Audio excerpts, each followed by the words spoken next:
ဘုဒ္ဓဝါဒကံဆိုတာဘလို့အင်္ဂါရက်တွေနဲ့ညီမှဘုဒ္ဓဝါဒကံကျူးလွန်တာဖြစ်ပါတယ်လေဖေဟာလိန်နာမှန်သမျှဘုဒ္ဓဝါဒကံထိုက်ပါသလားဖေဟာနိဒာနဝကတန်ယုတ်အထကရာကမ္မပရဝတ်မှာ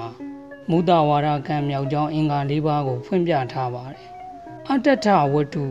ကိုပြောတဲ့အကြောင်းအရာကမမှန်မကန်ဖြစ်ခြင်းဝိတံဝါရဏစိတ်ဓာအမားကိုအမှန်လို့သိစေခြင်းနဲ့စိတ်ရှိခြင်းတိဇောဝါယာမအမားကိုအမှန်လို့သိစေခြင်းနဲ့စိတ်နဲ့ပြောဆိုခြင်းတရထဝိဇာနနာ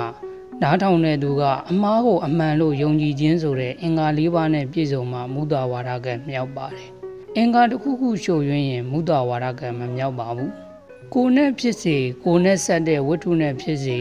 နှုတ်နဲ့ဖြစ်စေဒိညာပြောဆိုတဲ့အမူအရာကိုပြုတဲ့အခါတစ်ဖက်လူကအဲ့ဒီအမူအရာရဲ့အဓိပ္ပာယ်ကိုသိရင်မုဒ္ဒဝါဒကံမြောက်ပါတယ်လိန်ညာပြောဆိုတဲ့အခါသူတစ်ပါးအကျိုးကိုနည်းနည်းပဲပျက်စီးစေရင်အပြစ်နည်းပါတယ်များများပျက်စီးစေရင်တော့အပြစ်ကြီးပါတယ်ကိုပစ္စည်းမပေးခြင်းလို့မရှိဘူးစသဖြင့်လိန်ညာပြောဆိုရင်အပြစ်နည်းပါတယ်တတိအပြစ်မေးတဲ့အခါ